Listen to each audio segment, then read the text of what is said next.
It's odd, isn't it, how almost every person in a position of major power in the Western world seems to be so relentlessly pro mass immigration. I mean, on the one side, you have the sort of elites like Rishi Sunak who'll pretend to agree with your concerns, but tell you it's essential we have mass immigration for our economy. And note how they never give us a choice on that either. They just do it. They never say, do you want to be a bit poorer and have less migration, or to be a bit richer and have loads of it? I think they never ask Europeans that question because they know what the answer would probably be. But then on the flip side, you have the other sort of elites, those that make out they've got a stronger moral fibre than you, that they're just better, more welcoming people. These people tend to be the sheltered, detached elites that don't have to deal with the consequences of mass migration. They make out that there's an ethical duty to follow here, that if we don't, we're some sick and twisted knuckle-draggers who still disgustingly have a love for our country and our way of life. This is one of the reasons I started this channel, actually. It always felt odd to me that the third world hordes coming to Europe were going to change our culture and demographics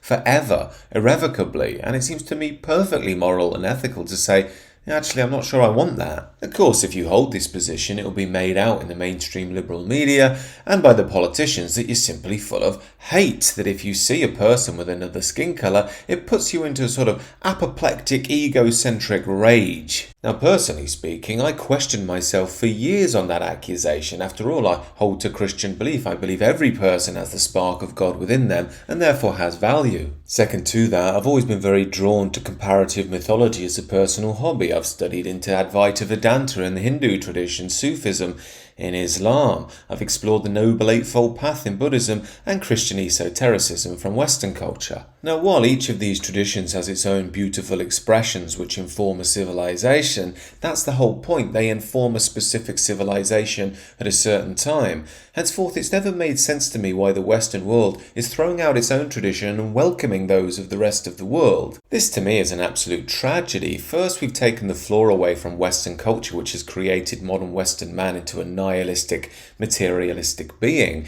And second to that, by welcoming all the cultures of the world, we've entered into a world of conflict and confusion.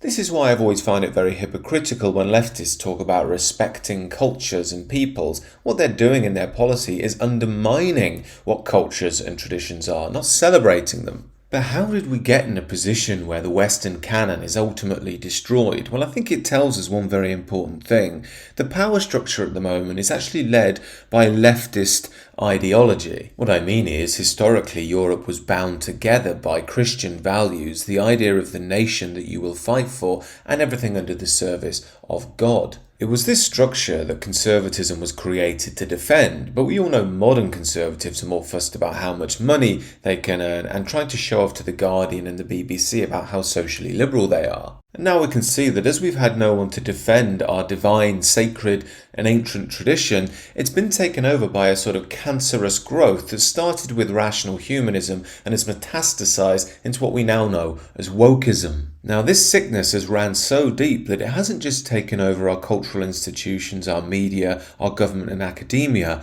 but even the churches themselves. I mean, the Anglican Church is the obvious example here. It's more concerned with BLM and gay marches than it is Jesus and our ancient tradition. Yet under Pope Francis, we've seen this madness reach into the Catholic Church now. Just yesterday, the Pope came out and said that European nations rejecting migrants is a quote-unquote grave sin. What the Pope seems to have forgotten is that Christianity built the Western world because it, yes, focused on tolerance, compassion and understanding, but had a counterpole to balance it out of justice, discipline, strictness. That's the sort of Western model of the yin and yang, the masculine and feminine impulse working together to create a social harmony. Unlike any leftist elite, the Pope is a massive hypocrite too. After all, he lives in Vatican City, which has massive walls keeping people out, and nobody's allowed to move there, let alone migrants. Of course, the major dimension that the Pope's toxic compassion fails to see is that Europe won't be Christian if we continue with this mass migration. Ending 2,000 years of Christian history in Europe just doesn't matter to people like the Pope,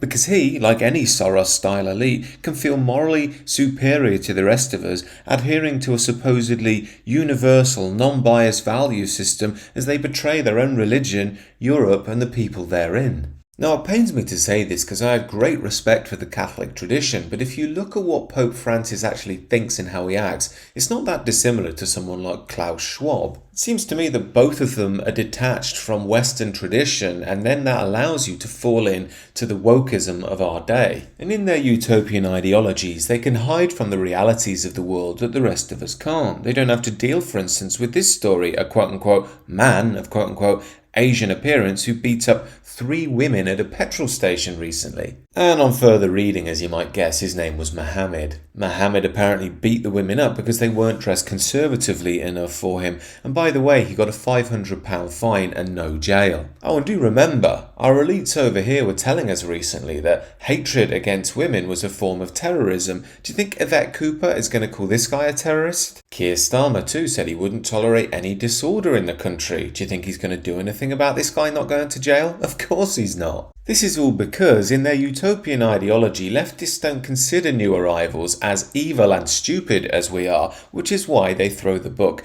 at us and seem to let these things pass. They don't have to deal with the hordes of foreigners coming in, taking over their towns, pickpocketing grandmas on the street, or leaving their mess outside their house till the council comes and cleans it up. They simply don't care about any of this. They just see it as an opportunity to show how compassionate they are. However, they look down at us from their ivory towers, not realizing they're destroying the very foundations that give them power too. Now, this is why I believe, perhaps controversially, that many of our elites aren't actually actively evil.